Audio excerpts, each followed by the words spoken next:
నమస్కారం, నేను Sahasra. Welcome to our channel. ఏపీలో అధికారం వచ్చి దాదాపుగా ఒక నెల రోజులు అవుతుంది. అయితే టీడీపీ కూటమి ప్రభుత్వం వచ్చిన తర్వాత మొట్టమొదటిసారిగా చంద్రబాబు నాయుడు గారు హైదరాబాద్కు రావడం అయితే జరిగింది. అయితే ఇక్కడ ముఖ్యమంత్రి రేవంత్ రెడ్డి గారిని చంద్రబాబు నాయుడు గారు కలిశారు. మరి వీళ్ళిద్దరు భేటీ ఏ విధంగా ఉండబోతుంది, వీళ్ళిద్దరు కలయిక వల్ల రెండు రాష్ట్రాలకు ఏ విధంగా ఉపయోగపడుతుంది, ఇటువంటి అంశాల మీద మనతో పాటు ఉన్నారు తెలుగుదేశం పార్టీ రాష్ట్ర అధికార ప్రతినిధి గొట్టిపాటి వంశీకృష్ణ గారు. ఆయన అడిగి విషయాలు తెలుసుకుందాం. నమస్తే అండి. నమస్తే. సో రేవంత్ రెడ్డి గారు, చంద్రబాబు నాయుడు గారు ఇద్దరు ముఖ్యమంత్రులు. ఒకప్పుడు గురు శిష్యులు అని అంటారు వీళ్ళని. సో అనుకున్నట్టుగానే ప్రభుత్వం ఇద్దరు కూడా రెండు రాష్ట్రాల్లో రెండు ప్రభుత్వాలు మారాయి. ఇద్దరు కూడా ఫస్ట్ టైం ఇక్కడ కలవడం అయితే జరుగుతుంది అధికారికంగా. సో ఎట్లా ఉంటుంది వీళ్ళ కలయిక, వీళ్ళ భేటీ ఏ విధంగా ఉండబోతుంది అంటారు? తెలుగుదేశం పార్టీ అఖండ ప్రజాదరణతో అధికారంలోకి వచ్చిన తర్వాత 164 సీట్లతోటి కూటమి ప్రభుత్వం ఏర్పడిన తర్వాత తొలిసారిగా తెలంగాణ ప్రభుత్వంతో ఖచ్చితమైన ఎటువంటి విభజన హామీలు ఏవైతే ఉన్నాయో వాటన్నిటిని పరిష్కరించుకోవడానికి ముఖ్యమంత్రి చంద్రబాబు నాయుడు గారు హైదరాబాద్ వెళ్ళడం జరిగింది. ఖచ్చితంగా తెలుగుదేశం పార్టీ రాష్ట్రం యొక్క అవసరాల కోసం, రాష్ట్ర అభివృద్ధి కోసం ఏమైతే చేయాలో తెలుగుదేశం పార్టీ ప్రజల కోసం ఎప్పటి నుంచో పనిచేస్తూ ఉంది. మీరు ఇప్పుడు గమనిస్తే నెల రోజుల్లోనే హుటాహుటిన ప్రతి ఒక్కటి కూడా ప్రభుత్వం నిజంగా మనం ఈరోజు చూసుకుంటే ఓటేసిన వేలి మీద సిరాచుక్క మారకుండానే ఈరోజు ఇంకా సిరాచుక్క అలాగే ఉంది. కానీ ప్రభుత్వం చేసిన పనులు మాత్రం ఈరోజు కనిపిస్తూ ఉన్నాయి. రాష్ట్రంలో కానీ మీరు దేశంలో కానీ ఈరోజు ఒక చక్రం తిప్పుతున్న చంద్రబాబు నాయుడు గారు ఖచ్చితంగా రాష్ట్రానికి మాకు పదవులు ఇవ్వండి, మాకు ఎక్స్ట్రా మంత్రి పదవులు ఇవ్వండి, మాకు ఇవేమీ అడగట్లేదు, మా రాష్ట్రానికి న్యాయం చేయండి. మా రాష్ట్రానికి ఇప్పుడు అప్పుల్లో కూరుకుపోయి ఉన్నాం. గత జగన్మోహన్ రెడ్డి విచ్చలవిడిగా అప్పులు చేసి తన అవినీతికి అక్రమాలకి ఉపయోగించుకున్న 12 లక్షల కోట్ల రూపాయలని విచ్చలవిడిగా ఖర్చు పెట్టేసి తన అనాన్యులకి ఇచ్చి ఆ రోజు ఇబ్బంది పెట్టాడు. ఈరోజు వాటన్నిటిని మేము అధిగమించాలి. రాష్ట్రం ఈరోజు గాడిని పడాలంటే ఖచ్చితంగా నిధుల అవసరం. రాష్ట్రానికి కంపెనీలు రావాల్సిన అవసరం ఉంది, రాష్ట్రానికి పోలవరం పూర్తి అవ్వాల్సిన అవసరం ఉంది, రాష్ట్రానికి అమరావతి నిర్మాణం కావాల్సిన అవసరం ఉందని గట్టిగా నిర్ణయం తీసుకొని ఈరోజు ఢిల్లీకి కానివ్వండి ప్రతి చోటకు కూడా అవసరమైన ప్రతి చోటకు తానే వెళ్తున్నాడు. ఈరోజు అదే క్రమంలో తెలంగాణ రాష్ట్రానికి కూడా గతంలో ఉన్నటువంటి ప్రభుత్వాలు మనం చూస్తే 2019 నుంచి 2024 వరకు తెలంగాణ రాష్ట్రానికి కేసీఆర్ ప్రభుత్వం ఉంది, జగన్మోహన్ రెడ్డి ప్రభుత్వం ఇక్కడ ఉన్నప్పుడు వాళ్ళిద్దరూ మంచి మిత్రులుగానే ఉన్నారు. కానీ వాళ్ళు మిత్రులుగా ఉన్నంత వరకు ఏం జరిగిందంటే మన హక్కులు, మన రాష్ట్రానికి సంబంధించిన నిధులు నియామకాలన్నింటినీ వదులుకొని తెలంగాణకి ఊడిగం చేసే పరిస్థితి ఆ రోజు జగన్మోహన్ రెడ్డి చేశారు. అయితే మన రాష్ట్రానికి సంబంధించిన సచివాలయాలను కూడా ఆ రోజు మనం చూస్తే వాళ్ళకి తెలంగాణకి విచ్చలవిడిగా ఇచ్చేసిన పరిస్థితి మనం గమనించాం. కానీ ఈరోజు అటువంటి పరిస్థితి ఏమీ లేకుండా రాష్ట్రానికి ఖచ్చితమైన వాళ్ళు తెలంగాణ వాళ్ళు ఇవ్వాల్సిన బాకీలు అయితే ఏం కానివ్వండి, తెలంగాణ వాళ్ళు ఇవ్వాల్సిన ప్రతి ఒక్కదాన్ని ఈరోజు సాధించేందుకు ఈరోజు అక్కడ ముఖ్యమంత్రి రేవంత్ రెడ్డితో కూడా గతంలో కూడా మీరు చెప్పినట్టు గురు శిష్యుల బంధం ఉంది. కానీ ఇప్పుడు పొజిషన్స్ మారాయి. ఖచ్చితంగా గురు శిష్యులు అనలేం, కానీ సహచర ముఖ్యమంత్రులని ఖచ్చితంగా అనాలి. సహచర ముఖ్యమంత్రుల మీద అవినాభావ సంబంధం ఉండాల్సిన అవసరం కూడా ఉంది.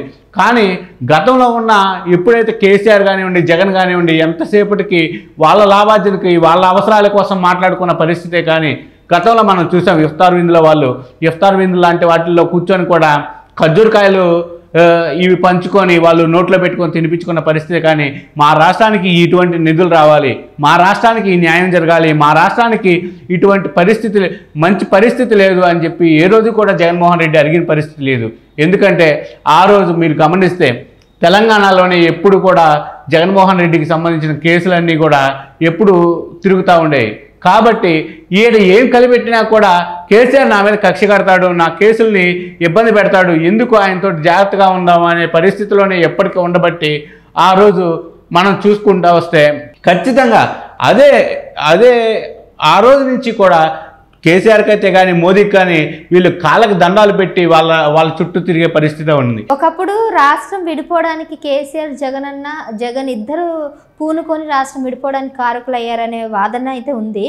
మరి ఇప్పుడు మళ్ళీ చంద్రబాబు నాయుడు గారు ఇప్పుడు రేవంత్ రెడ్డి గారు ఇద్దరు కూడా కలిసి భేటీ అయ్యారు అంటే మళ్ళీ రాష్ట్రం కలిసే అవకాశాలు ఏమైనా ఉన్నాయా? అట్లా ఉంటుందంటారా? ఇప్పుడు మీరు అటువంటి ఉండే పరిస్థితే లేదు. ఏ రోజైతే తెలంగాణ వాదం నీళ్లు నిధులు నియామకాలు అంటూ ఆ రోజు రాష్ట్రం ఎలుగెత్తి వాళ్ళ ఆత్మగౌరవాన్ని నిలబెట్టుకునేందుకు తెలంగాణ పౌరులంతా కూడా మాకు రాష్ట్రం కావాలి అని చెప్పి ఆత్మ బలిదానాలు చేసుకొని ఆ రోజు వేలాది మంది విద్యార్థులు, వేలాది మంది తెలంగాణ పౌరులు ఆ రోజు వాళ్ళు గట్టిగా పోరాడి వాళ్ళ రాష్ట్రాన్ని సాధించుకున్నారు. దానికి ఖచ్చితంగా కూడా మేము ఆ రోజు కూడా మేము రాష్ట్రం విడిపోవడానికి మేము ఎప్పుడు కూడా వ్యతిరేకం కాదు. కాకపోతే మా యొక్క ఏదైతే ఆంధ్రప్రదేశ్కు సంబంధించిన నీళ్లు కానీ నియామకాలు కానీ వీటన్నిటిలో కూడా ఎక్కడా కూడా కోత లేకుండా వాళ్ళు జాగ్రత్తగా ప్రతి ఒక్క విషయంలో కూడా ఆంధ్రప్రదేశ్ హక్కుల్ని కాపాడుకోవాలి. ఆంధ్రప్రదేశ్కి రావాల్సిన ప్రతి ఒక్క విషయాన్ని ఖచ్చితంగా కేంద్ర ప్రభుత్వం నెరవేర్చాలనే నినాదంతో అటువైపు మీరు ఆ రోజు గమనిస్తే చంద్రబాబు నాయుడు గారు ఎప్పుడు కూడా ఒకే మాటతోటి ఉన్నాడు. ఎప్పుడైతే తెలంగాణ రాష్ట్రాన్ని మనం డెవలప్ చేసాం, హైదరాబాదు రాజధానిని మనం డెవలప్ చేసాం, వాళ్ళంతా ఇప్పుడు సుఖ సంతోషాలతో ఉన్న పరిస్థితిలోనే ఉన్నారు. కానీ మన నేల, మన ఆంధ్రభూమి, మన రాష్ట్రం ఆ రాజధాని లేని రాష్ట్రం అయి ఉంది.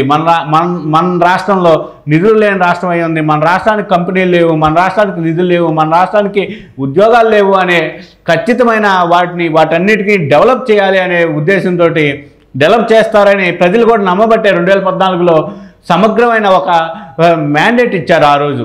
అయితే ఆ రోజు 1% మాత్రమే ఆ రోజు జగన్మోహన్ రెడ్డి కంటే ఎక్కువ వచ్చినా కూడా తనను నమ్మిన జనం కోసం అమరావతి నిర్మాణం అయితే కానివ్వండి, నిధులు తీసుకురావడం కానీ, రాష్ట్రంలో అభివృద్ధి విశాలవంతమైన కోస్టల్ కారిడార్ని ఆయన సంపద సృష్టిలో ఆయన మేటిగా ప్రతి ఒక్కరు చెప్పుకుంటారు. అదేవిధంగా ఆయన ప్రతిరోజు కూడా ఈ సంపద సృష్టి మీద ఎక్కువ కాన్సన్ట్రేషన్ చేసిన పరిస్థితి.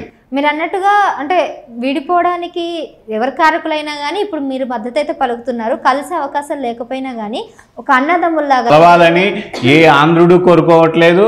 ఇప్పుడు ఏ తెలంగాణ పౌరుని కూడా వాళ్ళ స్వేచ్ఛని, వాళ్ళ ఆత్మగౌరవాన్ని దెబ్బతీయడానికి ఏ పార్టీ కూడా, మా పార్టీ కూడా, తెలుగుదేశం పార్టీ కూడా ఎప్పటికీ కూడా అటువంటి పనులు చేయదు. వాళ్ళ అస్తిత్వాన్ని దెబ్బతీయడం, వాళ్ళ ఆత్మగౌరవాన్ని మేము దెబ్బతీయడం ఇలాంటివి ఏమి ఉండదు. మా పార్టీ కూడా తెలంగాణ రాష్ట్రంలో ఉంది. ఖచ్చితంగా అక్కడ రాజకీయంగా వాళ్ళకి విరుద్ధమైన వాదనలు, విరుద్ధమైన విషయాలు ఉండొచ్చు. కానీ 2 రాష్ట్రాల వారీగా చూసుకున్నప్పుడు ఇక్కడ మేము ప్రభుత్వంలో ఉన్నాం. అయితే ఇప్పుడు ఇద్దరు అన్నదమ్ముల్లో కలిసి పనిచేసే అవకాశాలు ఉన్నాయి ఖచ్చితంగా వ్యవస్థల పరంగా. ఇంకొకటి ఏంటంటే ఇప్పుడు ఏపీలో పుంజుకున్నటువంటి టీడీపీ ఇప్పుడు తెలంగాణలో కూడా రాబోయే రోజుల్లో పుంజుకుంటుందా? రాజకీయమైన విషయాలు కొద్ది పక్కన పెడదాం. మనం రాజకీయంగా ఖచ్చితంగా తెలుగుదేశం పార్టీ నెక్స్ట్ వచ్చే ఎన్నికల కోసం ఖచ్చితంగా అక్కడ నాయకత్వం ఉంటుంది. అక్కడ త్వరలోనే తెలంగాణ రాష్ట్రానికి అధ్యక్షులు కూడా త్వరలోనే రాబోతున్నారు. మా నాయకులు చూసుకుంటారు. కాకపోతే మాకు ప్రస్తుతానికి సంబంధం లేదు. మాది అధికారంలో ఉన్న పార్టీగా అక్కడ తెలంగాణలో కూడా ఖచ్చితంగా మాకు అక్కడి నుంచి మాకు రావాల్సిన పరిస్థితులు ఉన్నాయి. మాకు అక్కడి నుంచి మీ కరెంటు బకాయిలు అయితే కానీ ప్రతి ఒక్కటి కూడా మీరు గమనిస్తే గతంలో కరెంటు బకాయిలను 4-5 వేల కోట్ల రూపాయలని వదిలేసుకున్న పరిస్థితి జగన్మోహన్ రెడ్డిని చూసాం. కానీ ఈరోజు వాటన్నిటిని జాగ్రత్తగా మేము రాబట్టుకునే ప్రయత్నం చేస్తాం. ఖచ్చితంగా తెలంగాణ నుంచి మాకు రావాల్సినవి కానివ్వండి, మా నుంచి తెలంగాణకు ఇవ్వాల్సినవి కానివ్వండి, ప్రతి ఒక్కటి కూడా బేరీజ్ చేసుకొని 2 రాష్ట్రాలు ఒక మంచి విధానంలోనే ముందుకెళ్లాలని, దానికోసం ఈ కలయిక ఉపయోగపడుద్ది అని చెప్పి మా పార్టీ కూడా కోరుకుంటుంది. అక్కడ ఉన్న కాంగ్రెస్ పార్టీ కానివ్వండి కూడా అదే విధానంతో ముందుకు వచ్చింది. కాబట్టి రేవంత్ రెడ్డి గారు గతంలో కూడా మా పార్టీతో సన్నిహిత సంబంధాలు ఉన్నాయి. కాబట్టి ఖచ్చితంగా ఇద్దరి మధ్య ఒక స్వేచ్ఛపూరిత వాతావరణంలోనే ఈరోజు ఘర్షణ వాతావరణం లేకుండానే ఈ భేటీ జరుగుతూ ఉంది. ఖచ్చితంగా మంచి జరగాలని, మంచి జరుగుతుందని కూడా మేము అందరం ఊహిస్తున్నాం. ఖచ్చితంగా జరుగుతుందని ఆశిస్తున్నాం కూడా. Thank you.